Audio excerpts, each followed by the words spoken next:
आप सभी का स्वागत है सेंसर बस्ती वाले यूट्यूब चैनल पर। मित्रों, रामबाण बैच में आपका स्वागत है। देखिए, हम आप लोग को बताए थे कि जिनको नोट्स चाहिए वो फटाफट कमेंट करें, अपना पता, अपना फ़ोन नंबर, अपना पिन कोड भेजें ताकि हम आपके पते पर इम्पोर्टेंट क्वेश्चन जो है वो भेज सकें। इम्पोर्टेंट क्वेश्चन जो है वो तैयार हो चुका है सफलता के नाम से। ठीक है, ये 2026 के लिए इम्पोर्टेंट क्वेश्चन जो है बनाया गया है। बहुत इंपॉर्टेंट जितने क्वेश्चन हैं, ठीक है, वो इसमें दिए गए हैं। अगर ये सारे क्वेश्चन अगर आप जो है तैयार कर लेते हैं, ठीक है, टोटल 72 क्वेश्चन है और 72 क्वेश्चन अगर आप तैयार कर लेते हैं तो समझ लीजिए आपको साइंस में कोई जो है फेल नहीं कर पाएगा, ये मेरी गारंटी है। तो क्या करिए, फटाफट जो है सफलता ले लीजिए, ठीक है, और फ्री में लीजिए। केवल सब्सक्राइब करिए, लाइक करिए और शेयर करिए, ठीक है।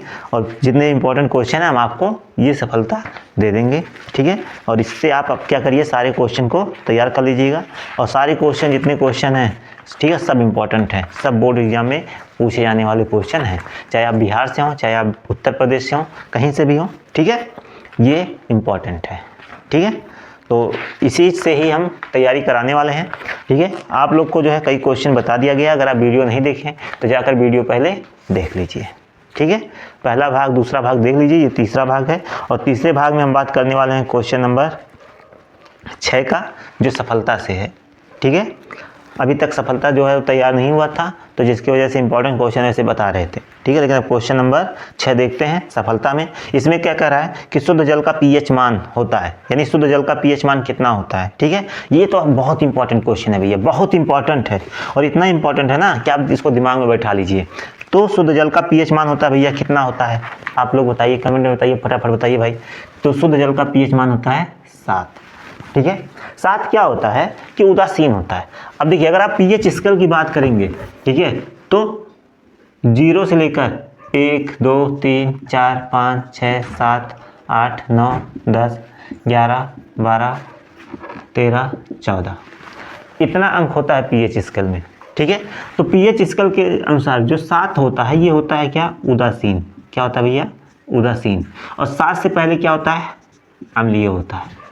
और 7 के बाद क्या होता है भाई, क्षारीय होता है। क्या होता है, क्षारीय।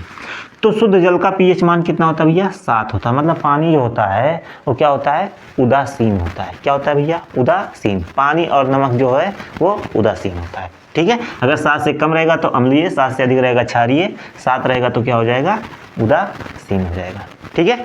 इतनी बातें आपको समझ में आई, दिमाग में एकदम बैठा लीजिए, ठीक है, कि शुद्ध जल का पीएच मान क्या होता है, 7 होता है, ठीक है। चलिए आगे बढ़े, ठीक।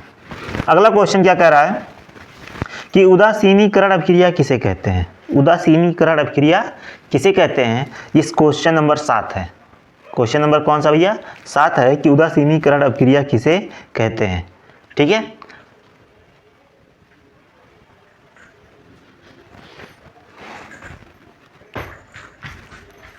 तो चलिए देखते हैं भैया। दूसरा चैप्टर आप लोग पढ़े होंगे, अम्ल, क्षार और लवण, ठीक है। अम्ल, क्षार और लवण, ये दोनों क्वेश्चन जो है दूसरे पार्ट का ही है, ठीक है। अम्ल, क्षार और लवण का ही दोनों क्वेश्चन था, ठीक है। ये पहला वाला जो बताए हैं अभी और जो बताने जा रहे हैं। उदासीनीकरण अभिक्रिया बहुत इंपॉर्टेंट है, इतना इंपॉर्टेंट है, इसको एकदम दिमाग में बैठा लीजिए।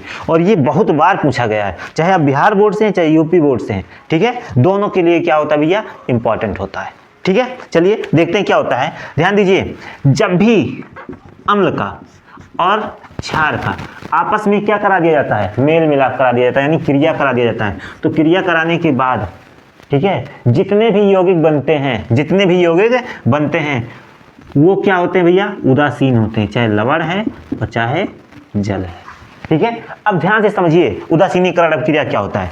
जब अम्ल और क्षार को आपस में मिला देते हैं, आपस में क्या कर देते हैं भैया, मिला देते हैं, एकदम घोल देते हैं। और घोलने के बाद क्या बनता है, लवण बनता है और जल बनता है। अब देखिए, लवण भी उदासीन है और जल भी उदासीन है। दोनों का पीएच मान कितना भैया, 7 ही है।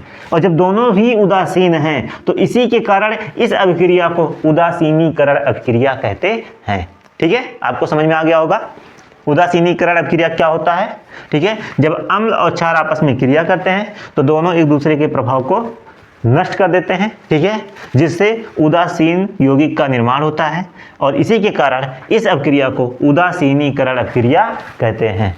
कोई दिक्कत नहीं है ना। चलिए एकदम तुरंत दिमाग में बैठा लीजिए। फिर क्वेश्चन में कहा कि उदाहरण दीजिए, 2 उदाहरण देने के लिए बोला है। एक उदाहरण हम दे रहे हैं और एक उदाहरण आप कमेंट में दे दीजिए, ठीक है। आखिर भाई आपको भी तो कुछ मेहनत करनी चाहिए, सारा मेहनत हम ही कर देंगे तो तुम का घास छुलोगे, ठीक है। चलिए अगला जो है लाइन क्या हम लिखने वाले हैं यहाँ पे, अम्ल की जगह पे हम यहाँ लिखने वाले हैं भैया HCl, हाइड्रोक्लोरिक अम्ल। क्या लिखने वाले हैं? हाइड्रोक्लोरिक अम्ल। और प्लस क्षार की जगह पे लिखने वाले हैं क्या भैया? NaOH, sodium hydroxide. अब दोनों को मिला दे, दोनों को क्या कर दे भैया? घोल दें। और घोलने के बाद ठीक है क्या होगा? बन जाएगा Na, ठीक है, Cl, ठीक है। क्या बन जाएगा? NaCl, क्योंकि सोडियम जो है हाइड्रोजन को विस्थापित कर देगा, उसके स्थान से उसको भगा देगा, तो बन जाएगा NaCl। और प्लस ये चला जाएगा किसके साथ? OH के साथ, तो बन जाएगा क्या? H2O। यानी लवण का जो सूत्र है वो क्या है? NaCl है, और जल का जो सूत्र क्या है? H2O है। तो ये पहला उदाहरण तो हम बता दिए, अब दूसरा उदाहरण आप कमेंट में बता दीजिए, ठीक है। चलिए आगे बढ़ते हैं। इतनी बातें आपको समझ में आ गई हैं? अगर समझ में नहीं आ रही हैं तो फटाफट क्या करिए भैया, फटाफट जो है कमेंट कर दीजिए, क्योंकि जब तक आप कमेंट नहीं करेंगे तब तक हमारा हौसला नहीं बढ़ेगा, ठीक है। ठीक, तो इसी प्रकार जो है जब आपके पास ये इंपॉर्टेंट क्वेश्चन पहुंच जाएगा तो पढ़ने में और मजा आएगा, ठीक है। और हम जो जितने भी क्लास में पढ़ाने वाले हैं इसी क्वेश्चन से, इसी इंपॉर्टेंट क्वेश्चन को बताने वाले हैं। तो फटाफट भैया क्या करिए, कमेंट करके अपना पता अपना नंबर देकर, ठीक है, जो है इसको मंगवा लीजिए, ठीक है। बिल्कुल फ्री है, इसका कोई पैसा नहीं है, बस केवल क्या करना है? सब्सक्राइब करना है, शेयर करना है और लाइक करना है, अपने मित्रों को भी बताना है, ठीक है। और इससे समझ लीजिए अगर 70 नंबर का पेपर होगा तो 70 में से कम 50 नंबर का क्वेश्चन इसमें से आएगा, ठीक है, अगर आप इतना पढ़ लेंगे तब, ठीक है। चलिए तो फटाफट भैया कमेंट में आप लोग अपना पता सब कुछ भेज दीजिए ताकि हम आपको ये दे दें। तो इसी के साथ जय हिंद, जय भारत।